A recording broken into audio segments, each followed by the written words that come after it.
नमस्ते साथियों, सशक्त भारत से मैं डॉक्टर आर के वर्मा आज आपके सामने एक महत्वपूर्ण विषय लेके आया हूं।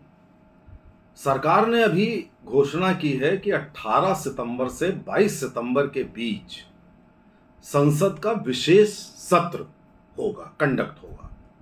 इसके लिए सबको सूचना दे दी गई है और एजेंडा है वन नेशन वन इलेक्शन, एक देश में एक साथ सारे चुनाव होना। मोदी जी का ये बहुत दिनों से ऐसा स्वप्न था, जो बहुत ही हकीकत के करीब है कि पूर्व में इस देश में सारे चुनाव एक साथ हुआ करते थे। अब आज स्थिति ये हो गई है कि हर 3 महीने 6 महीने पे कोई ना कोई चुनाव होता है। स्थायित्व भी नहीं होता, विकास भी नहीं हो पाता, जो आपकी कोड ऑफ कंडक्ट लग जाता है और साथ में पैसा तो खर्च अथाह होता है, तो देश पीछे जाता है। बड़ी जेन्युइन बात है कि एक साथ ही अगर सारे इलेक्शन हो तो इसमें हर्ज क्या है। इसके लिए सरकार ने एक कमेटी का गठन किया है, पूर्व राष्ट्रपति श्री रामनाथ कोविंद जी के नेतृत्व में। ये कमेटी ये डिसाइड करेगी कि इस बात को पूरा कैसे किया जाए, संविधान में क्या परिवर्तन लाए जाएं, किसका बढ़ाना है कार्यकाल, किसका घटाना है, क्या करना है जिससे एक साथ चुनाव हो सके। अब देखिए, इस बात का विरोध करना शुरू कर दिया INDIA,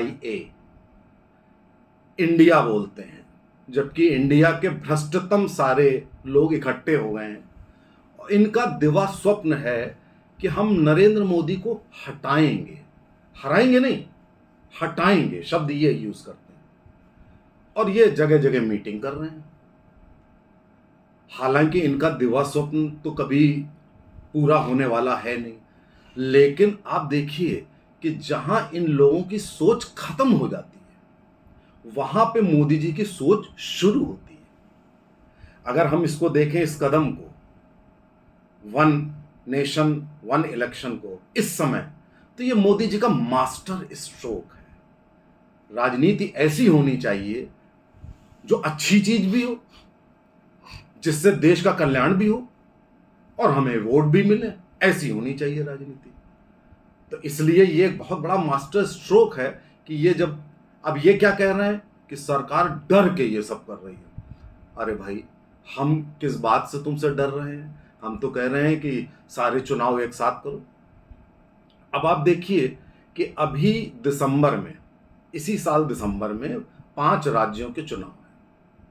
उसके बाद 24 में चुनाव हैं, लोकसभा के चुनाव हैं, लोकसभा के साथ 2 और विधानसभा के चुनाव। और उसके बाद उसी साल 6-7 राज्यों के शायद और चुनाव हैं। तो अगर आप सारे चुनाव एक साल के अंदर अगर आप जोड़ लें तो लगभग 14-15 जगहों के चुनाव एक साथ चुनाव होने हैं एक साल में।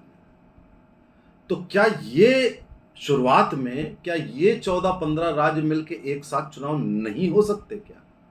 अगर एक साथ हो जाएंगे, खर्चा बचने के साथ साथ, स्टेबिलिटी के साथ साथ, विकास अच्छा होने के साथ साथ, ये सरदर्दी तो खत्म होगी जो हर 3 महीने पे आप सारा माहौल देख लेते हैं फेसबुक पे और देश में अफरा तफरी का, ये तो खत्म होगा।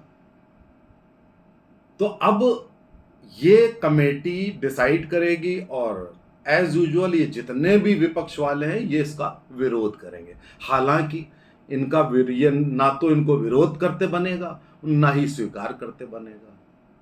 अब ये इसमें उलझ जाएंगे और ये कुछ कर भी नहीं पाएंगे, क्योंकि अगर सरकार ये कर सकती है कि दिसंबर के चुनावों को का कार्यकाल आगे बढ़ाकर मई में एक साथ कर सकती है, तो मई में अगर चुनाव हुए तो वो चुनाव और साथ में 7-8 राज्यों का चुनाव एक साथ हो सकता है। सरकार ये भी कर सकती है कि उसके आगे जो चुनाव होने वाले हैं उनका कार्यकाल कम कर सकती है, उसमें बवाल करेंगे ये लोग। सरकार एक काम और भी कर सकती है कि इस दिसंबर में ही लोकसभा के चुनाव कर सकती है। अब इस दिसंबर में लोकसभा के चुनाव होंगे तो लोकसभा इन 5 राज्यों के और साथ में लोकसभा के 2 और, ये 7 राज्यों के चुनाव एक साथ हो जाएंगे। इतना तो कम से कम हो ही जाएगा। कुछ ना भी हो तो भी। और जो कमेटी बनी है, ये कमेटी डिसाइड कर देगी कि करना क्या है, किसका कार्यकाल कैसे, कौन कौन से जो होंगे संवैधानिक संशोधन किए जाएंगे जिससे ये कार्यकाल एडजस्ट किया जा सके। इसमें कुछ लोगों का कहना है कि कई बार सरकारें बीच में ख़त्म हो जाती हैं, निरस्त हो जाती हैं, कोई और समस्या आ जाती है, तब क्या करोगे? उसका भी फार्मूला यही कमेटी निकालेगी। ऐसा नहीं हो सकता कि उसका फार्मूला ना हो, एंडलेस पॉसिबिलिटी होती है। और मान लीजिए पूरे देश में एक आधा चुनाव यदि अगर अलग से हो जाता है, जैसे बाई इलेक्शन होता है, किसी कैंडिडेट की डेथ हो जाती है तो बाई इलेक्शन होता है कि नहीं होता है, तो अगर वो चुनाव हो जाता है तो उसमें भी कोई हर्ज नहीं है। तो ये आप देखिए कि जब ये दोबारा से रीग्रुप हो रहे थे, मोदी जी ने एक नया इशू निकाल दिया, और वो इशू इतना इंपॉर्टेंट है इस देश के लिए, इस देश की राजनीति के लिए, कि इस इशू से बहुत सारी समस्याएं हल होने वाली हैं। तो ये जो INDIA, जो ये जितने भी इकट्ठे हुए हैं भ्रष्टतम लोग, भ्रष्ट लोग नहीं, भ्रष्टतम लोग, ये जो इनका स्वप्न है, मुझे लगता है कि ये इसी इशू में, अफरा तफरी में छुप जाएगा, ये कुछ कर नहीं पाएंगे। साथियों, जब हर चीज में एक राष्ट्र एक टैक्स, एक राष्ट्र एक कानून, एक राष्ट्र एक, तो फिर एक राष्ट्र एक चुनाव क्यों नहीं होना चाहिए? हमको आपको सरकार के इस मूव को सपोर्ट करना चाहिए, क्योंकि इससे आप देश का बहुमूल्य समय, बहुमूल्य पैसा और स्थायित्व, तीनों पे एक साथ काम करेंगे। जय हिंद, जय भारत।